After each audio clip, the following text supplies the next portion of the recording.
On a Friday night in the spring of 1964, a young woman named Kitty Genovese was walking home in the middle of the night after a long shift working at the Ev's 11th Hour sports bar in Queens, New York. As she approached the door to her apartment, Winston Mosley, a machine operator and father of 2 young boys, walked up to her and attacked her, stabbing her in the back with a hunting knife. Kitty screamed for help, and one of her neighbors named Robert Moser looked out the window to see the attack. "Leave that girl alone," he shouted, and Winston ran off. Not realizing the severity of the attack, Robert went back to his apartment, and Kitty, wounded and bleeding, staggered round to the back door of her apartment block. Winston then returned, found Kitty in the hallway of the apartment building, and continued his assault.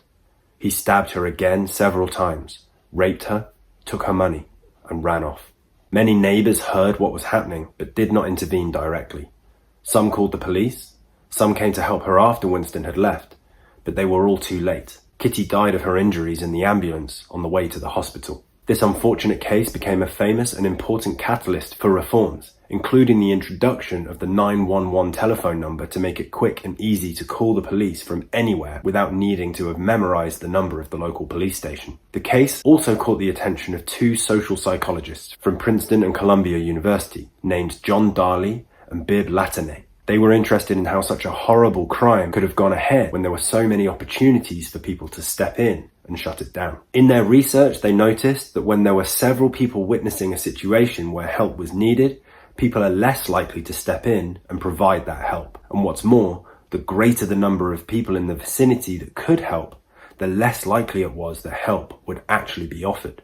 They called this the bystander effect and identified some key factors leading to this unfavorable outcome. When people are uncertain of how to act, they usually just copy the people around them.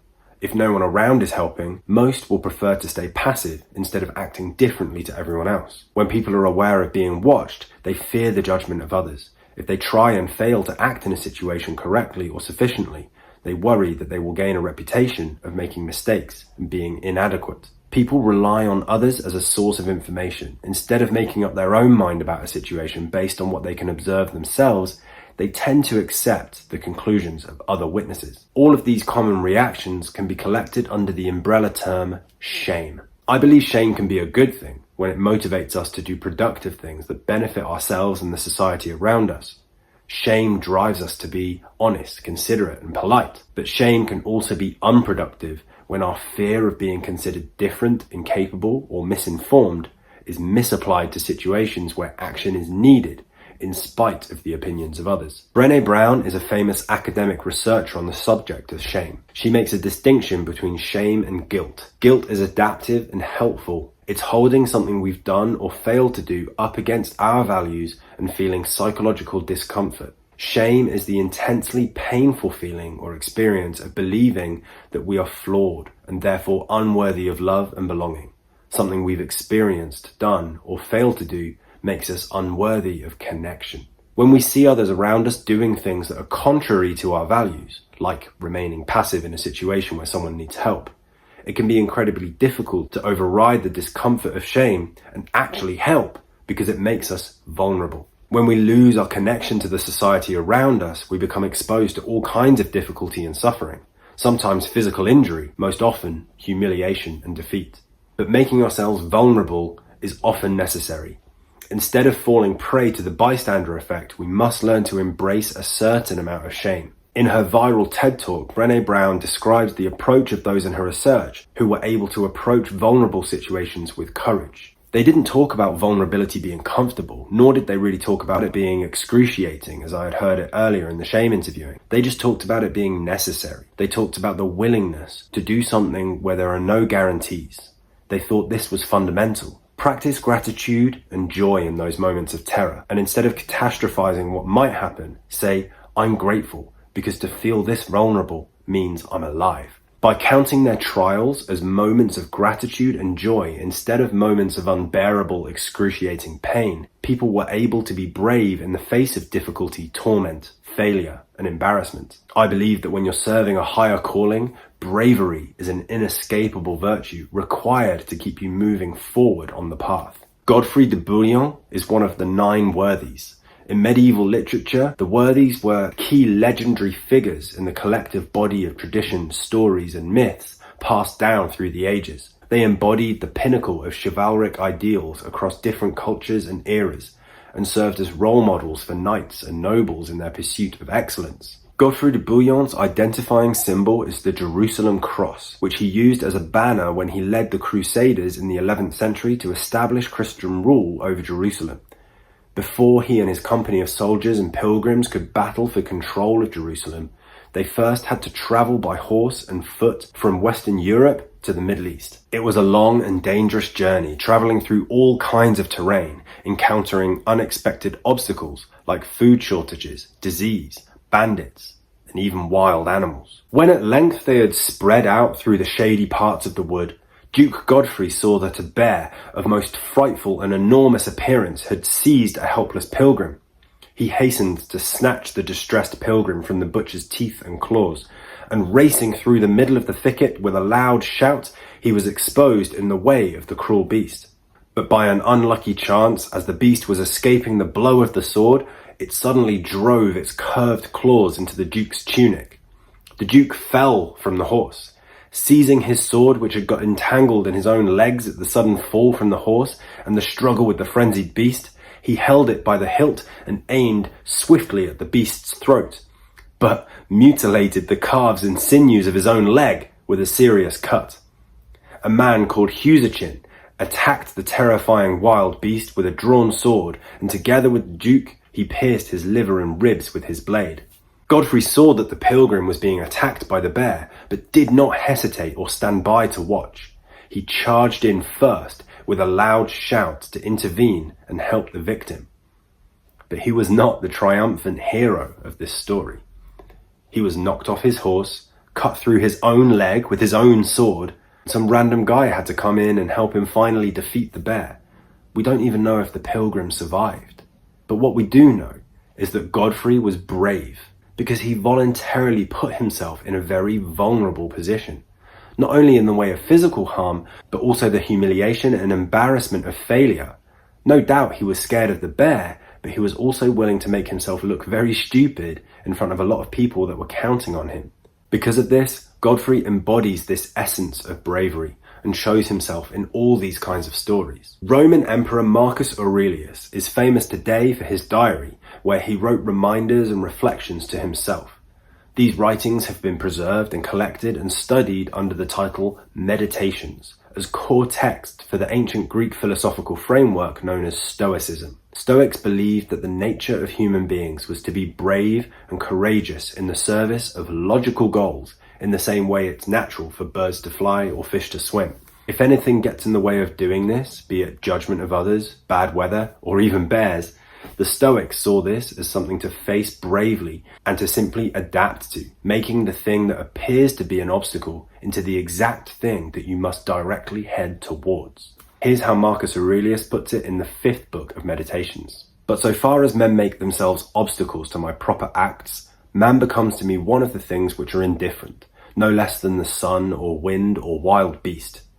Now it is true that these may impede my action, but they are no more impediments to my affects and disposition, which have the power of acting conditionally and changing.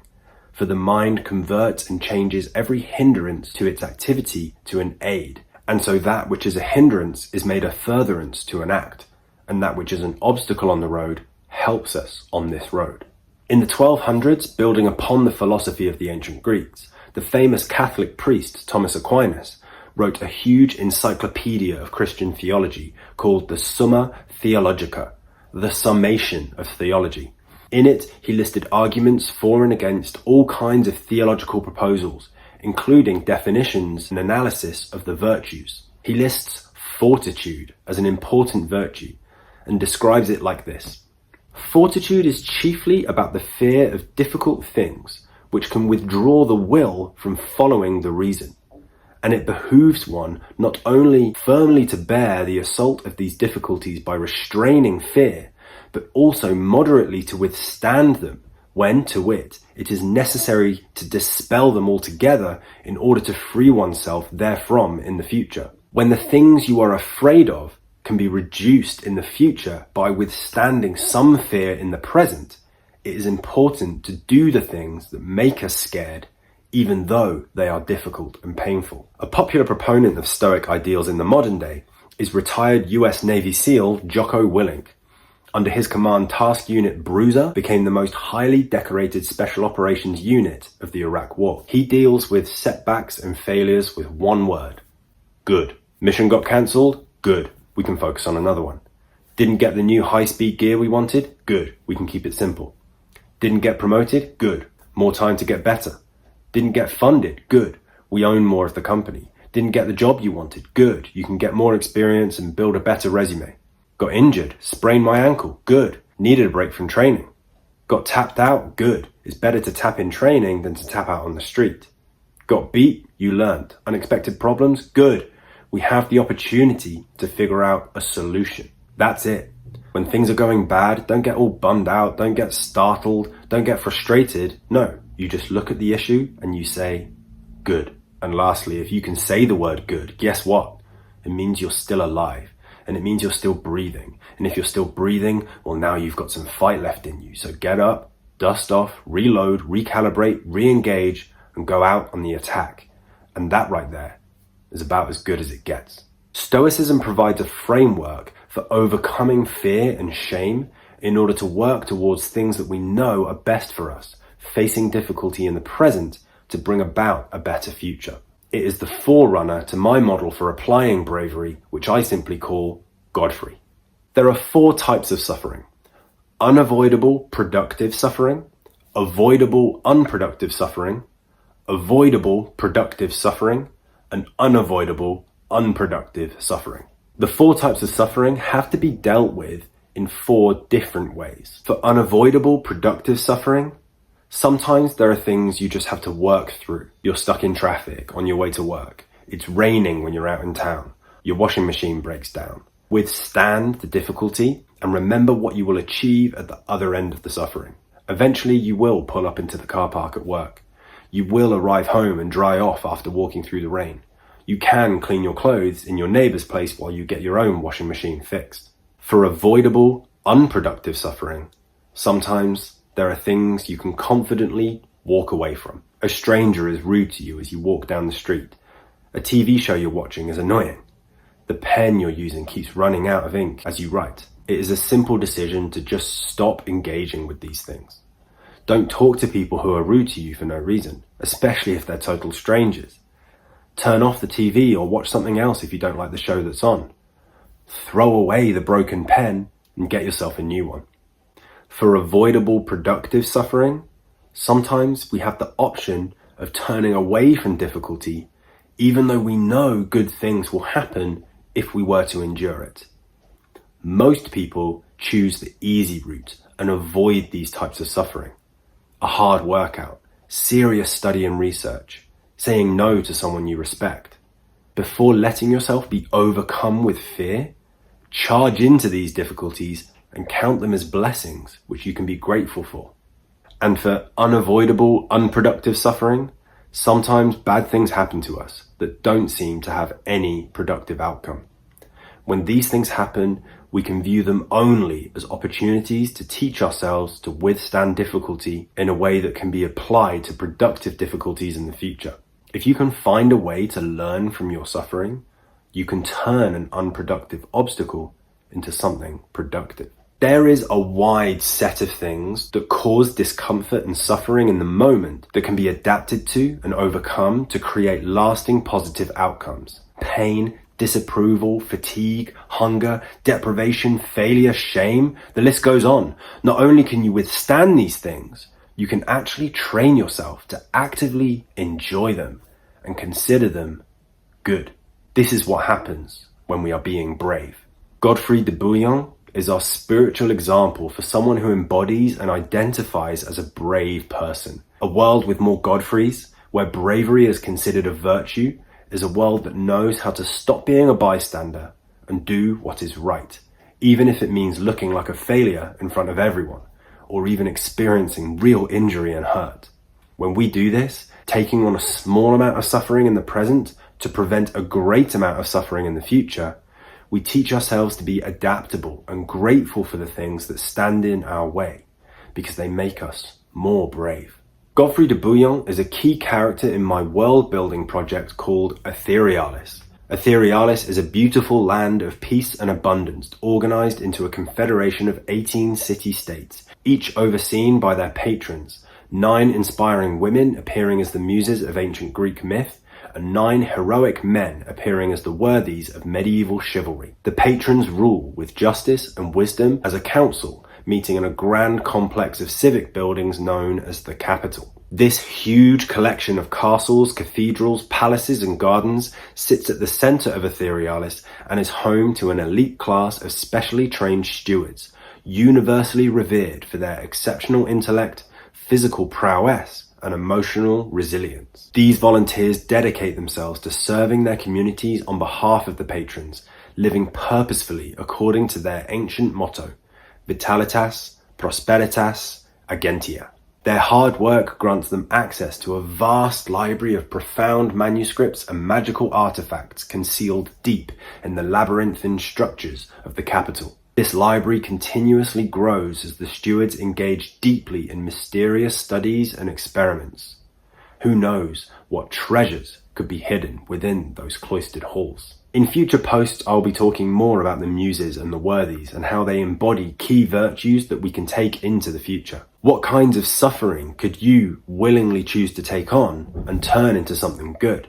Comment below or send me a message. My handle is @GymnasionUK on YouTube, Twitter, Substack, and Instagram. Like, subscribe, share, bookmark so you don't miss the next post, and take a look at gymnasion.net for free stuff to help with your health and fitness. See ya!